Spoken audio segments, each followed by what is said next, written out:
किरणों ने छुआ है, जिसने यज्ञों की अग्नि में आहुतियां देखी है। लेकिन अब मैं रक्त से लिपटी हुई हूँ। बार बार मेरा शोषण हो रहा है, धर्म की ग्लानि हुई है। मेरे पुत्र राजा रक्षक नहीं भक्षक बन गए हैं। राजा धर्म का रक्षक होना चाहिए, पर जब वह ही अधर्म करे तब कौन बचाए पृथ्वी को। माता धरणी परास्त और त्रस्त होकर गुहार लगाती है, क्या कोई है सुनने वाला? कंस जैसे राजा जो अपने ही पिता को कारागार में डाल दे, धर्म गुरुओं को बंदी बना दे और मासूमों का रक्त बहाए, मूक नादान पशु पक्षियों पर, प्रजा पर बेवजह आतताई मचाए, ऐसे राजा अब चारों दिशाओं में है। कोई ऋषि यज्ञ नहीं कर पा रहा, कोई ब्राह्मण मंत्र नहीं पढ़ पा रहा। हे देवगण, हे स्वर्ग के अधिपति, मेरी रक्षा करो, मेरी रक्षा करो, पाहि मां। माता धरणी की बेबस गुहार सुनकर देवी देवता का हृदय पिघल गया। खुद भी बड़े असहाय हो गए थे अमरावती के निवासी, और शायद धरती माता के इस रुदन भरे स्थिति में उनको भी मजबूर कर दिया स्वर्ग लोक से धरती माँ का दुख बांटने, सांत्वना देने, नीचे पधारने के लिए। क्या मिल पाएगा इस संयुक्त पीड़ा का समाधान?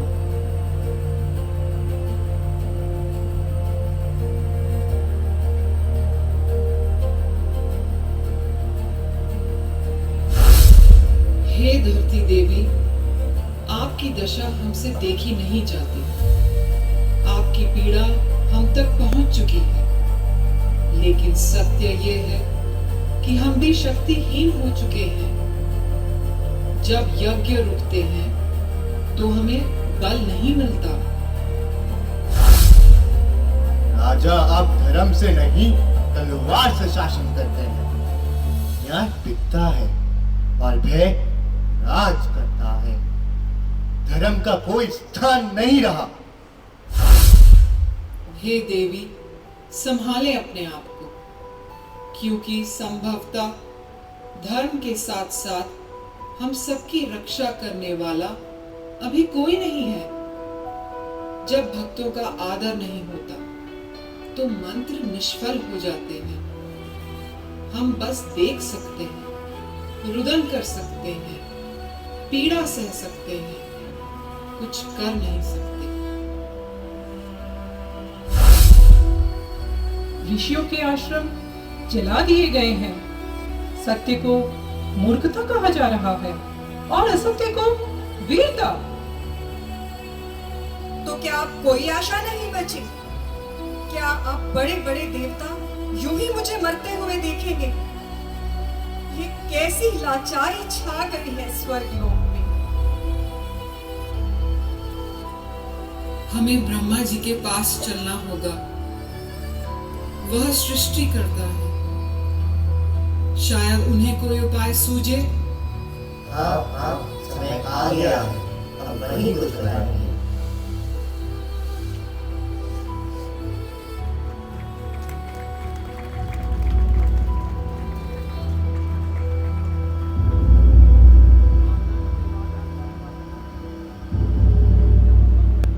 सत्यलोक में पहुंचकर सारे देवी देवताओं ने माता पृथ्वी के ओर से पुकार ली और ब्रह्मा जी को माता पृथ्वी की दशा और अपनी विवशता व्यक्त करते हुए पूछा, हे सृष्टिकर्ता, कृपया आप ही अब दृष्टिपात कीजिए और कोई पथ बताइए।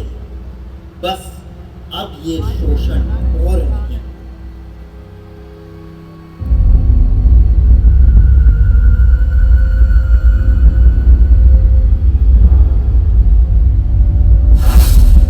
माता धरणी, आपकी दशा ठीक नहीं।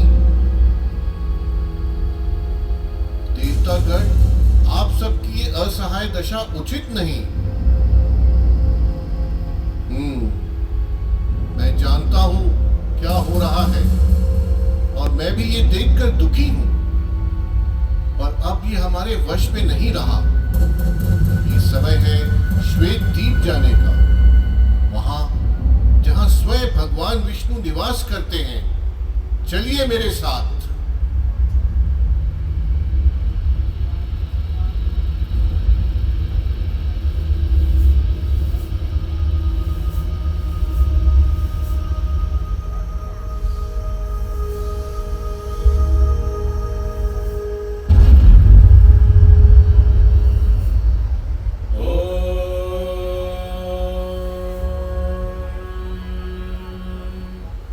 श्रीगुरुभ्यो नमः। हरिः ओम्। सहस्रशीर्षा पुरुषः सहस्राक्षः सहस्रपात् स भूमिं विश्वतो वृत्वात्यतिष्ठद्दशाङ्गुलम्। पुरुष एवेदं सर्वं यद्भूतं यच्च भव्यम्। उतामृतत्वस्येषा नो यजन्नेनातिरोहति। एतावानस्य महिमातोऽध्यायाः विश्वपूरुषः। हे ब्रह्मा, हे पुत्र, चिंता मत करो। जब भी धर्म संकट में पड़ता है और अधर्म अपना विकराल रूप लाता है, मैं आता हूँ। पर इस बार मैं अवतार नहीं लूंगा, मैं स्वयं आऊंगा अपने मूल रूप में, जिस रूप को योगी भी वर्षों की साधना में नहीं पा सकते। आप सभी देवगण पृथ्वी पर जन्म लेकर मेरे प्राकट्य की तैयारी करो। धर्म की स्थापना का समय निकट है। हे माता धरणी, परम पुरुष ने उत्तर दिया है। वो आने वाले हैं स्वयं मूल स्वरूप में। वो अधर्म का अंत करेंगे। शीघ्र ही आप सभी की प्रार्थनाएं पूरी होंगी। शीघ्र ही हम सबके स्वामी स्वयं आगमन करेंगे। आप सभी पृथ्वी पे अलग अलग वंशों में जन्म लें और भगवान के आने की तैयारी करें। यही है प्रभु का दिव्य आदेश। यही है प्रभु का दिव्य आदेश। और हम सब देवगण पृथ्वी पर जन्म लेंगे जैसे प्रभु की इच्छा। धर्म की नई नींव रखने के लिए यह है धर्म की पुनर्स्थापना। तो ऋषियों की वाणी फिर गूंजेगी, फिर कोई ग्वाल निर्भय खेल सकेंगे। क्या फिर मेरे बच्चे साथ में सुख शांति से जीवन का लक्ष्य भेद पाएंगे? हाँ देवी, और जिस दिन वह आएंगे, धरती पर प्रेम और धर्म फिर से अपना स्थान पाएंगे। भगवान के घर देर है अंधेर नहीं। चलो चले धरा धाम पर।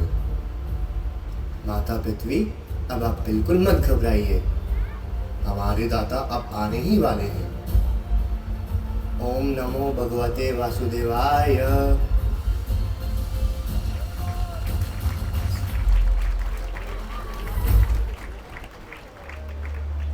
ओह, सुना आप सभी ने? अहो भाग्य हमारे कि हम सभी को भगवान के स्वयं साक्षात उनके मूल रूप में दर्शन होंगे। इस शुभ अवसर की शुरुआत में अभी भी कुछ क्षण बाकी है।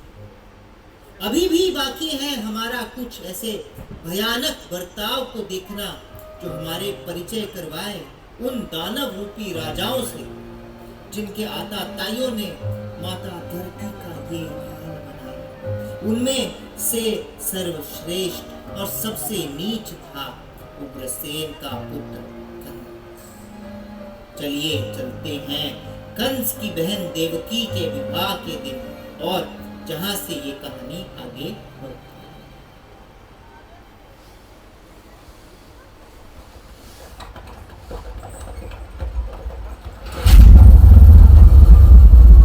देवकी, तू मेरी लाडली बहन है।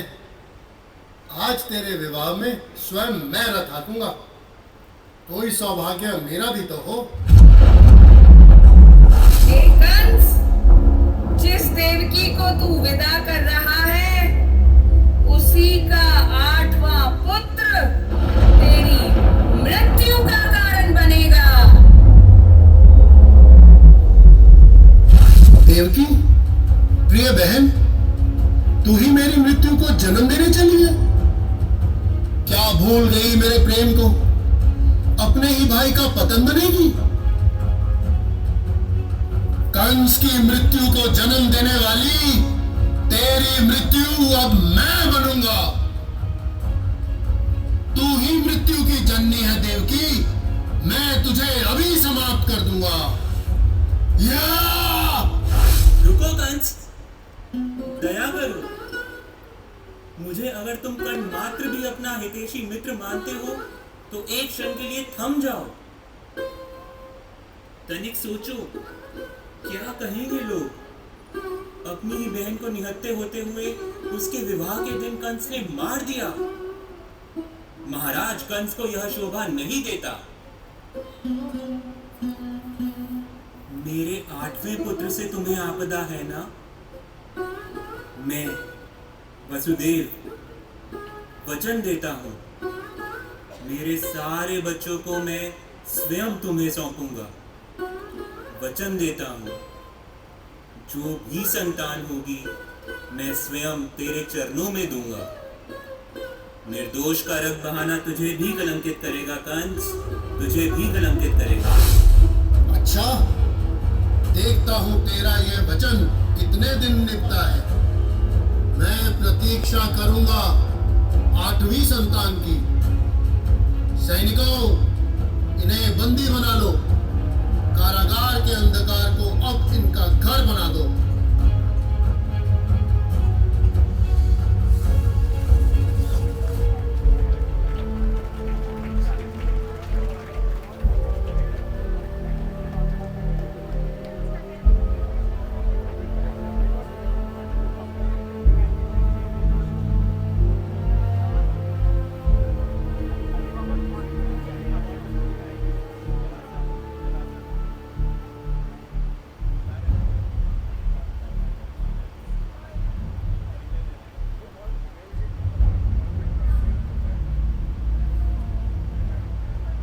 कारागार का ये अंधकार। कहावत तो ये है कि जान जाए पर वचन न जाए। पर वसुदेव महाराज ने वचन देके जान बचाई है देवकी माता। पर यही वचन देवकी माता और वसुदेव के पीड़ा का कारण बना। एक नहीं, दो नहीं, 6 नवजात पुत्रों की हत्या सहना। उफ! कंस ने एक ना सुनी और बेरहमी की हदें पार कर दी। 6 शिशुओं को खोने के बाद अब देवकी माता बिल्कुल टूट गई। देखिए उनकी दशा।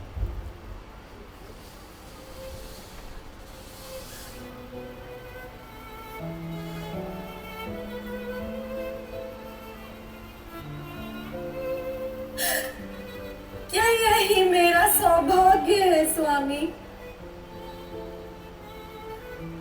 मां बनने की हर बार यह पीड़ा और फिर मृत्यु। मेरे 6 पुत्र, कोई गोद में भी नहीं खेला। हर बार वह निर्दयी कंस मेरे बच्चों की हत्या कर देता है। किसी माँ को ऐसी पीड़ा न सहनी पड़े। मेरी आंखों के सामने मेरे 6 के 6 पुत्रों को मारा गया है। हे नाथ, अब ये पीड़ा और कितनी सहन करूं? कितनी सहन करूं? अब ये मेरी 7वीं संतान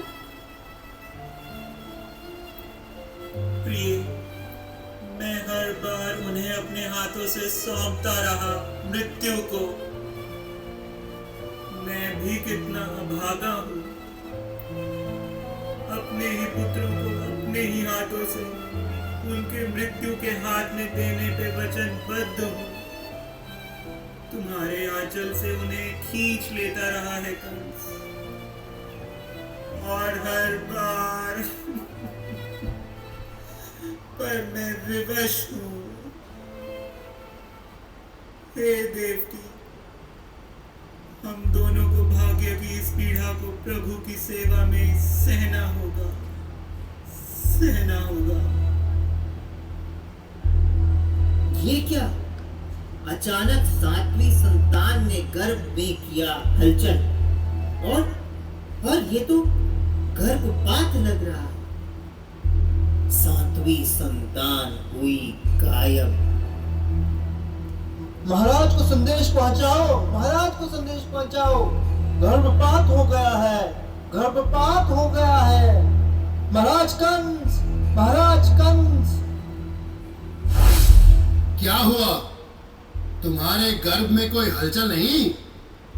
मेरे सैनिक बता रहे हैं कि सातवीं संतान स्वयं ही मर गई। गर्भपात। मृत भ्रूण। हाँ, भाग्य ने भी अब हार मान ली है। भाग्य भी अब अपनी रेखा स्वयं बदल रहा है, कंस के भय से।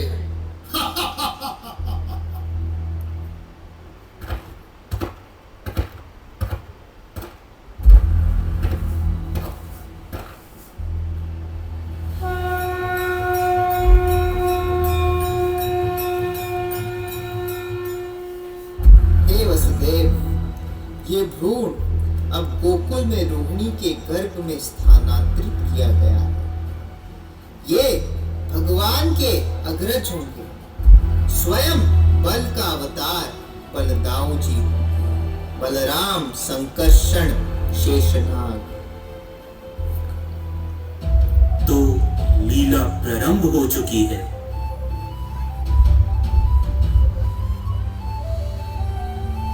पहचाना आप सभी ने? कौन थे ये? स्वयं बलदाऊ जी, दाऊ जी की, बलराम जी की। बलराम जी अब आ चुके हैं, तो इसका मतलब है भगवान भी आने वाले हैं।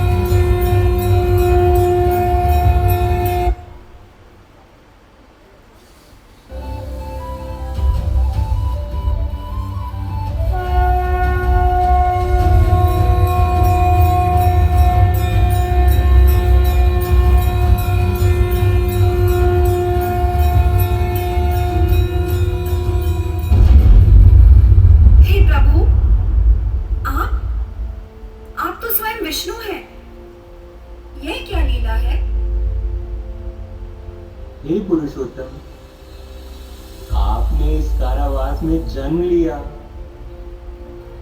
जो सौभाग्य ऋषि मुनिगण, देवगण स्वप्न में सिर्फ सोच पाते हैं, देवकी के घर में प्रकट होकर ऐसा अहोभाग्य आपने हमें प्रदान किया। अब यह कारावास हमारे लिए वैकुंठ है। यह अंधकार अब स्वयं प्रकाश है, और यह बेड़ियां पुष्पमाला समान है। हे नारायण, आपको कोटि कोटि नमन, कोटि कोटि नमन।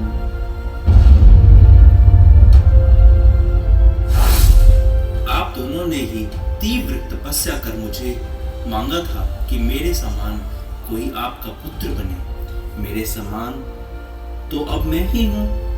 तो इस दिव्य कामना को पूरी करने के लिए आज से मैं आपका पुत्र हूं। ये पूरी सृष्टि आप दोनों के त्याग को याद कर जय जयकार करेगी। अब आपकी सारी चिंताओं का अंत शीघ्र होगा। समय आने पर धर्म की स्थापना भी होगी। मुझे तुरंत गोकुल ले जाओ, नंद और यशोदा के घर। मैं वहीं बाल रूप में रहूंगा। हे प्रभु, कहीं पहरेदार आपको देख न ले। कृपा कर बाल रूप में आ जाइए।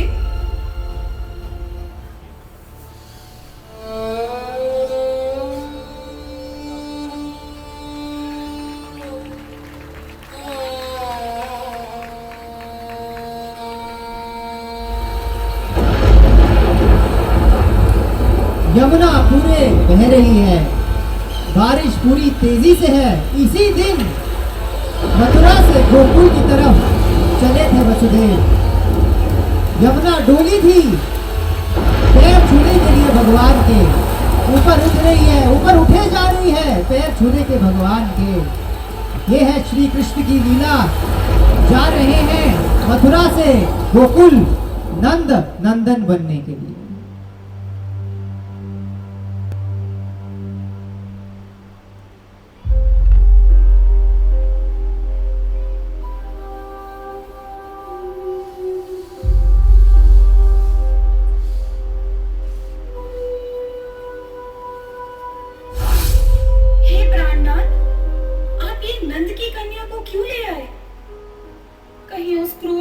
देख लिया तो वो इसे भी नहीं छोड़ेगा।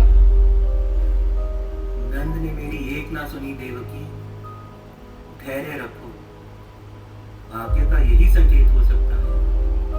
क्या पता कन्या को देख उस कंस के शिला समान हृदय में भी संभवतः तनिक करुणा उमड़ जाए।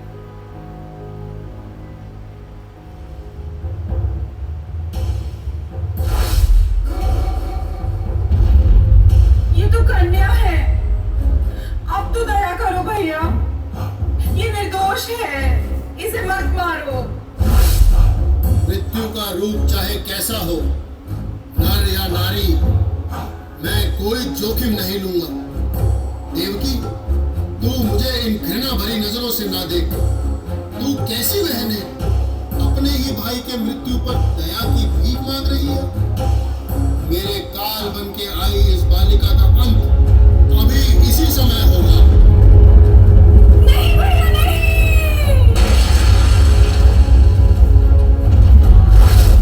हे मूर्ख कंस, तू एक कन्या को मारना चाहता है, परंतु तेरा वध करने वाला 8वां पुत्र पहले ही जन्म ले चुका है और सुरक्षित है।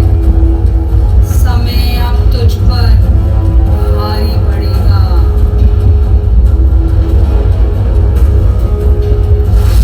आप दोनों धन्य हैं, धन्य हैं ऐसे माता पिता जिनके पुत्र बनकर स्वयं भगवान आए, ऐसे महात्माओं को जिन्होंने स्वयं परमात्मा को जन्म दिया।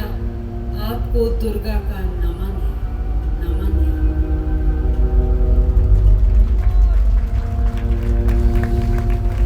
वसुदेव और देवकी को नमन करने के बाद यहाँ से चले गए हैं भगवान गोकुल की तरफ। यहाँ तो माहौल बिल्कुल अंधकार का है, लेकिन गोकुल में पूरा ही उल्टा है। अंधकार से उज्जवल आनंद, नंद के आनंद भयो, नंद के आनंद भयो, नंद के आनंद भयो। तो चलो गोकुल के आनंद में।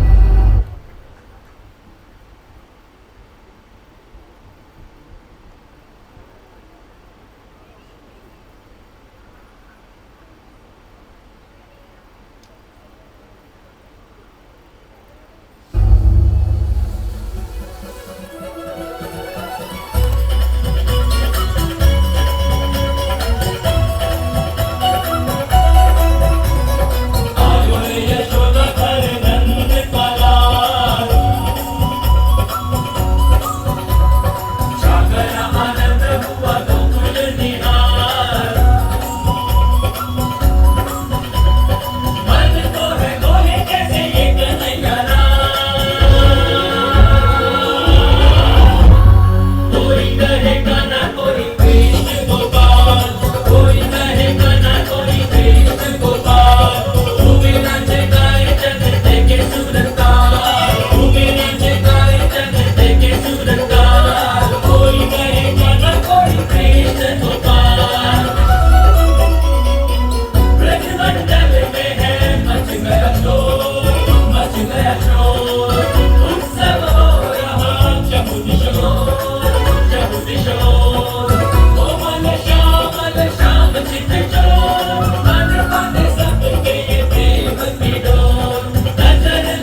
मुझको खेल में बहुत आनंद आया, पर हाँ तू तो बहुत छल करता है रे कान्हा। थक गया हूँ, भूख भी लगी है। कृष्णा, थोड़ा माखन का प्रबंध करो ना। नंदगांव में दूध और माखन की कमी थोड़ी ही है। यहाँ तो दूध की नदियाँ बहती हैं। हमारी जैसी गैया तो पूरे ब्रह्मांड में नहीं है। समय व्यर्थ मत करो, जल्दी चलो।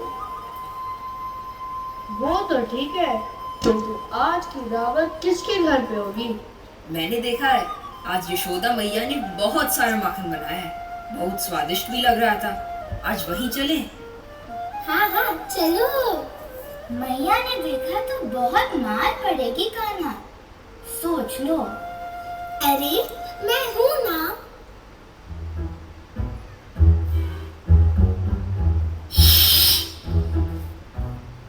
धीरे से, वो देखना ले।